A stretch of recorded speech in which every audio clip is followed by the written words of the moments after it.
Assalamualaikum warahmatullahi wabarakatuh. Bismillahirrahmanirrahim. Alhamdulillahi rabbil alamin. Wassalatu wassalamu ala asyrafil anbiya'i wal mursalin wa ala alihi wa sahbihi ajma'in. Sidang pendengar yang dirahmati oleh Allah Subhanahu wa taala. Mari kita melihat satu hadis Nabi sallallahu alaihi wasallam tentang kepentingan melazimi sembahyang jamaah, tentang kepentingan untuk datang solat berjamaah di masjid, di rumah Allah Subhanahu wa taala. Hadis daripada Jabir, beliau meriwayatkan satu kisah yang berlaku pada Bani Salamah. Mereka ini datang kepada Nabi SAW. Baginda Nabi SAW tahu tentang berita mereka nak pindah duduk dekat berhampiran dengan masjid. Ini kisah yang diceritakan oleh Jabir. Lalu Nabi SAW faqala lahum, Nabi sebut kepada mereka, Nabi tanya kepada mereka, nak confirmkan, nak pastikan, nak minta keterangan betul tak berita yang sampai kepada aku.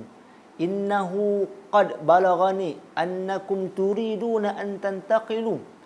Sesungguhnya sampai berita kepada aku, sampai maklumat bahawasanya kamu Bani Salamah nak pindah duduk dekat masjid, nak pindah duduk berhampiran dengan masjid. Jadi Bani Salamah pun faqalu, mereka jawab, "Na'am ya Rasulullah." Betul. Dah yang tanya itu Nabi.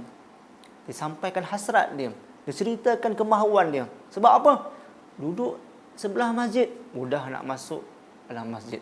Duduk sebelah masjid, mudah nak sembahyang berjamaah. Hadirin hadirat, para sahabat sanggup untuk pindah duduk dekat berhampiran dengan masjid. Kita rumah dekat dengan masjid, lari.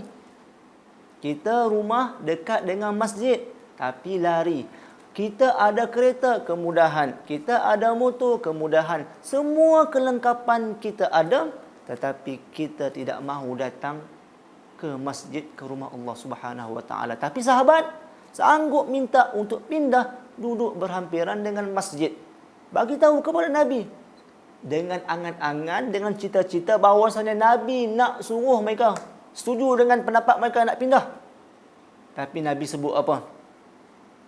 Bani Salamah, diyarukum tuktabu asarukum.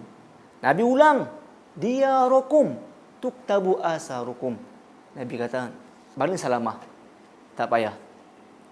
Kamu duduk rumah kamu yang sekarang ni, yang jauh tu, kamu duduk.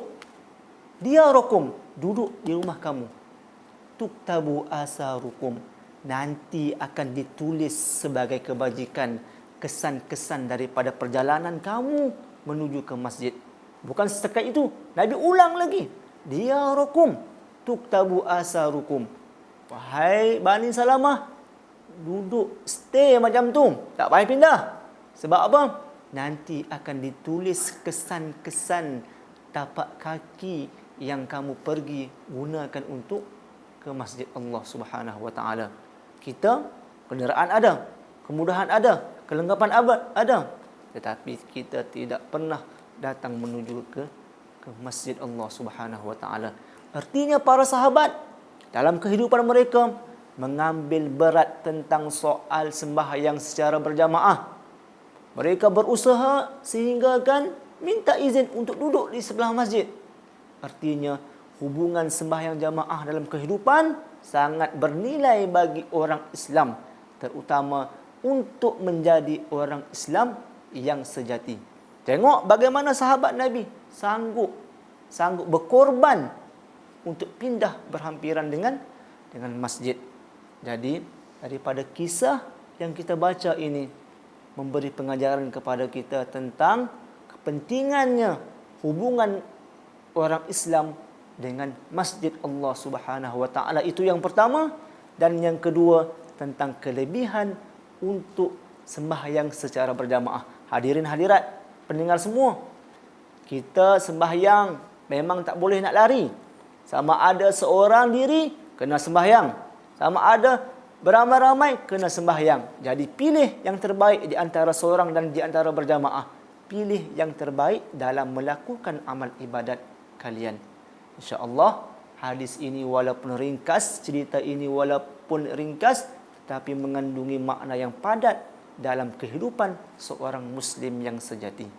Sekian, wabillahi taufiq wal hidayah. Wassalamualaikum warahmatullahi wabarakatuh.